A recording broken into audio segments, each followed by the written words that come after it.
Ang pag-aalaga at pagmamahal sa pagitan ng dalawa, si lalaki, 28 anyos, inaalagaan ang isang 64 anyos na lola.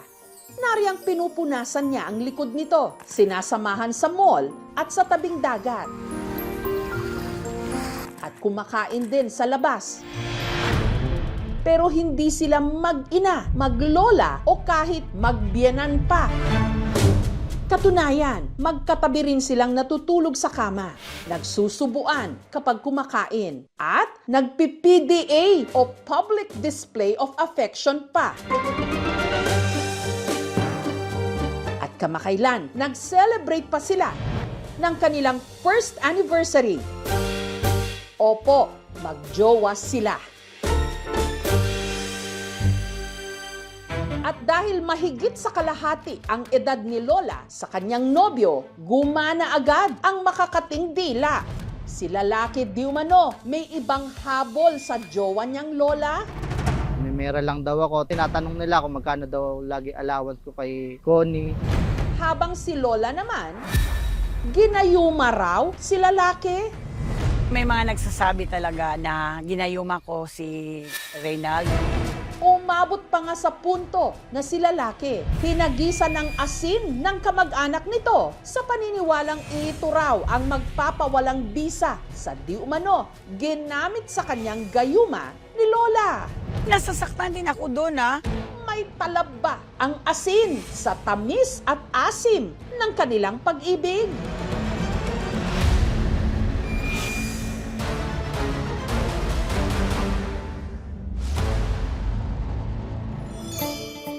Sa Cagayan de Oro City sa Mindanao, nakatira si Lola Connie. Doon talaga ako pinanganak, lumaki, kapag asawa. Meron po akong 4 na anak sa 2 kong naging ex. Sa pangatlong pagkakataon, tumibok daw ang kanyang puso nung nakilala niya ang mister niyang si Bobby. Tinanggap niya yung 4 na anak ko at pinahinto po niya ako sa pagtrabaho. Tinataguyod niya talaga kami as a family. Ang mga anak ni Connie may kanya-kanya ng pamilya. Ganda naman yung buhay nila ngayon, stable po yung mga trabaho nila. Habang sila ni Bobby nagsama in sickness and in health. Hanggang sa pareho silang nagka-diabetes. Pero taong 2023, si Connie nabiyuda. Expect ko naman talaga na natatanda pa kami na magkasama. Palagi niya talagang sinasabi sa akin, huwag ka mag-alala, hindi naman kita iiwanan. Papapaiyak ako eh. Nagsama kami ng almost 30 years. Napakahirap pala pag ikaw na lang nag-isa. Ang kalungkutan, idinaan ni Connie sa pagtitiktok. I-unbox na natin Hanggang sa isa nilang TikTok live, kasama ang kanyang mga amiga, may umagaw ng kanyang atensyon. Bata, tapos ano naman, ang bait naman niya. Kikipag-usap siya sa amin. Ang tinutukoy ni Connie, ang 28 anyos mula sa Tanza sa Cavite na si Reynald, na aminadong laki sa hirap. Bitsisiyan ko, hindi ko tinapos yung pag-aaral. Mahirap ang buhay pag wala kang pinag-aralan. Inuusgahan ka ng mga tao. Para mabuhay na masukan siyang staff sa isang resort, sumideline din bilang kargador sa palengke. Sa isang buwan, kumikita po ako ng almost 15K. Gaya raw ni Connie, ilang beses na ring tumibok ang puso ni Reynald. Yung una ko naging girlfriend 20 years old. Pero ang kanya raw nobya na in love sa kanyang tropa. Nagpaubayan na ako. Hanggang itinaga raw niya sa bato na ang susunod niyang mamahalin yung matured pagdating sa pag-ibig. Pag mas may edad, doon magbibigay ng halaga yung bawat effort na ginagawa mo sa kanila. Hanggang sa muli niyang sinubukang umibig. 40 years old, 20 years old na ako noon. Tapos hanggang sa nanawa na siya, yung pinaubayan niya na rin ako sa iba. 51 years old, hingi siya ng hingi ng pera. Parang piniperahan ako ng gano'n. Nakakilala ulit ako ng 67 years old, pero LDR lang kami, kita-kita lang kami. Nag-cheat. At kung kailan daw pasuko na ang puso ni Reynald, saka naman naman daw siya napadpad sa TikTok live ni Connie. Nasa yellow basket ko po! Naaliw ako sa kanya sa pananalita niya. Habang lumilipas yung oras, parang nahulog na yung loob ko sa kanya. Niloko na niya ako. Sabi niya, crush kita. Eh di sabi ko, walang iya ka. Ang bata-bata mo. Yung totoo, Connie. Talagang kinilig ako. Ang tingin ko naman sa kanya, hindi naman siya nagbibiro. Hindi ko naman sasabihin na pangit ako kasi kamukha ko pa si Rosana Roses eh. Mabait siya tignan, tapos maharot, bagang prangka siya magsalita. Palagi na niya akong tinatawagan. Araw at saka gabi na tawag niya, aabot po ng 17 hours. Hindi ko naranasan sa 64 years old ako na may magsabi na, kumain ka na ba? Saan ka ba ngayon? Anong ulam mo? Alam mo ba, niludan niya ako. Ako naman, si matanda naman, sabi naman, wow! Ang sarap, may luder ako. Gwapo pa, bata pa. Gabi ng February 16, grabe na yung kakulitan niya. Sabi ko, alauna na. Hindi ko nga siyang pinapatulog hanggat hindi pa nagiging kami. Kaya hanggat sa napilitan na siya, Sabi ko, sige, jowa na tayo para matulog na tayo. Kinaumagaan ng alas 5 pa lang, good morning, love. Sabi ko, ay, Jack ka, asinso pala tayo nito. Love na. Tagang parang 16 years old ako. Ang love life ni Connie, inilihim daw niya sa kanyang mga anak. Palagi akong inaaya sa Manila na anak ko, umihindi ako. Bigla akong sabi, sige, kasi ang nasa isip ko, magkikita kami. excited ako, nag-ipon agad ako ng pera. Pagkarating ni Connie sa Maynila, Nagpaalam ako ng anak ko na mamasyal ako kasama ang kaibigan. Sabi niya, ihahatid kita. Tapos sabi ko, wag na, wag na. at sa kanilang first monthsary, for the first time, personal nang nagkita ang dalawa. Sabi ko, wow, jackpot!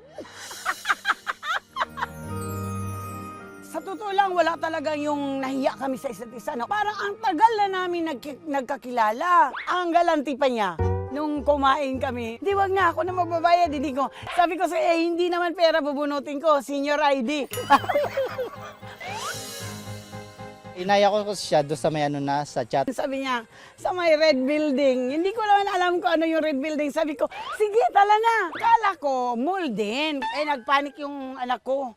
Akala nakidnap na ako.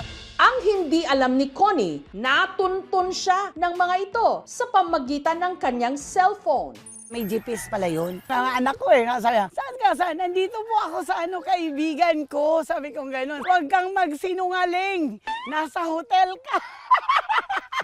Ang mga anak ni Connie, tutol daw sa relasyon nila ni Reynald. Hindi na siya nagbigay ng iba pang detalye kung bakit. Pero dahil dito, pinauwi siya ng Cagayan de Oro.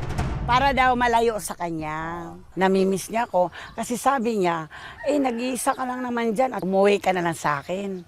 Kaya si Connie nagdesisyong iwan ang maginhawa niyang buhay sa Mindanao at tumira sa Cavite, kapiling si Reynald. Para talaga ako nakipagtanan. Pero ang tinakasan ko yung mga anak ko, hindi yung magulang. Yan, pasok po kayo. Yan. Pagpasok nyo, higaan agad. Maliit lang po itong bahay namin, kaya lang masaya naman po kami.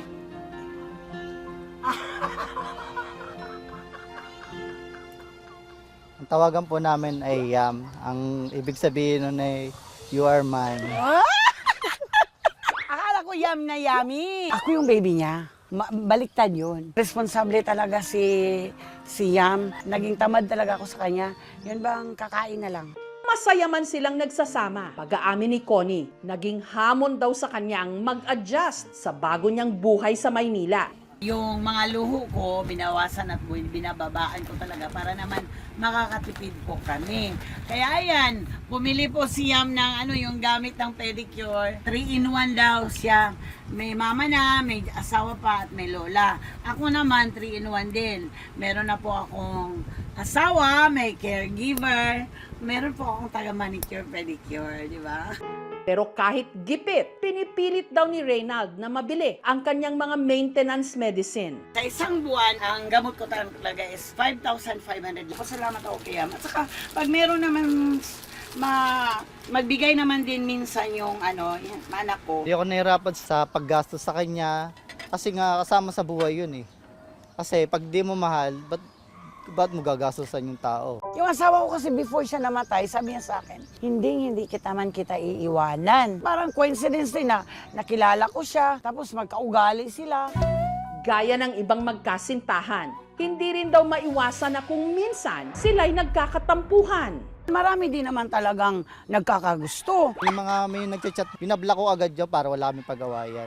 Nung una, awkward daw o alangan si Connie sa mga magulang ni Reynald. Tinanong ko siya, ano ba itatawag ko sa mama mo, kumadre? Kasi halos magkaedad lang nga kami. Gagandang lalaki na ika ng anak mo, eh, matanda pa nakatakpuan. Sabi ko, yun ang akong gusto noon, ano ka akong gagawin ko, alam mga akong pakialman ko yan.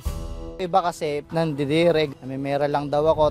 Sinatanong nila kung magkano daw lagi allowance ko kay Connie. Nagkamali sila doon kasi mukha lang at katawan yung mayaman, pero yung bulsa ko po ang payat.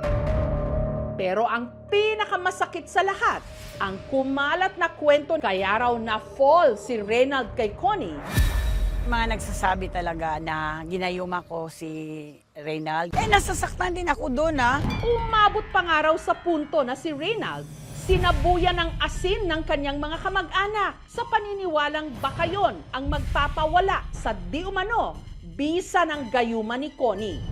Dami, siguro isang dakot din yun. Yun daw yung napanood nila sa TV rin. Kaya daw parang naniwala daw sila sa gayuma. Pero wala naman po nangyari.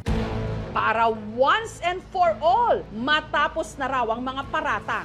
Sa pagkakataong ito, ang inaakusahang gumayuma na mismo ang maghahagis ng asin sa kanyang sinisinta. Tingnan natin kung totoo ba talaga yung gayuma. Ako na mismo yung kukontra. Ano ang mangyayari kay Reynald? Matatauhan nga ba siya? O mapapatunayan niya ang kanyang pag-ibig kay Connie? Sabuyan mo para maniwala kayo na hindi ako ginagayuma. Ang mga naiinggit dyan, huwag munang pumikit dahil ang kasagutan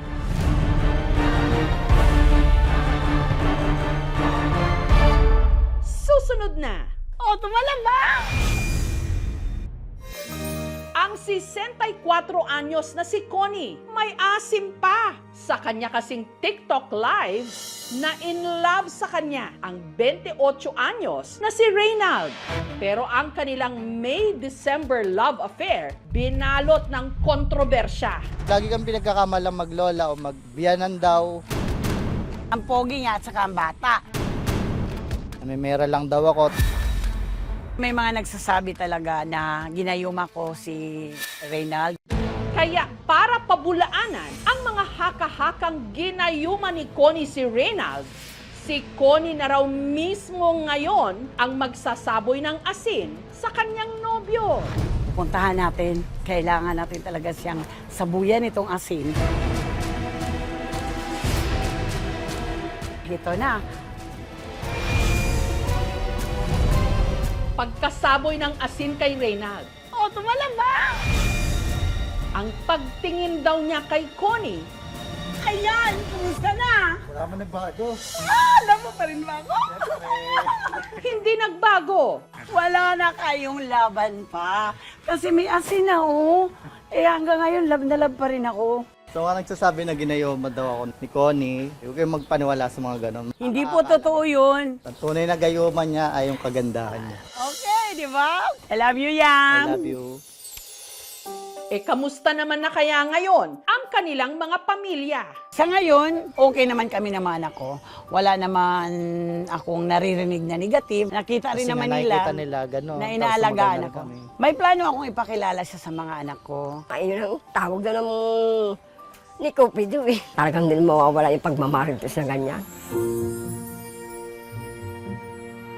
Kahit di ako magkaanak, gusto ko pa rin yung magpakasal kami kahit sa wis lang. Diba? Pero kung magkakapera, talagang Gusto niya talaga. Relationships na may malaking age gap. Naka-revolve ito sa health, sa lifestyle nila, finances even. Importanteng nauunawaan din ng partners kung ano yung mga different na pangailangan din ng bawat isa. Kapag may mga narinig tayong ganitong klaseng mga kwento, mas mabuti po na ang paiirali natin ay ang respeto sa magkasintahan at pag-unawa at hindi po yung the judgment o discrimination, no? Hindi to content lang, ito nangyayari talaga sa totoong buhay.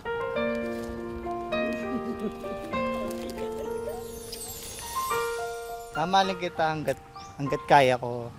Hanggat kaya kong magtrabaho, magsumikap.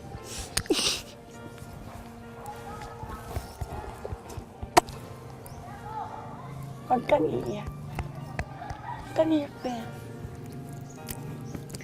Basta mahal na mahal kasi niya ako.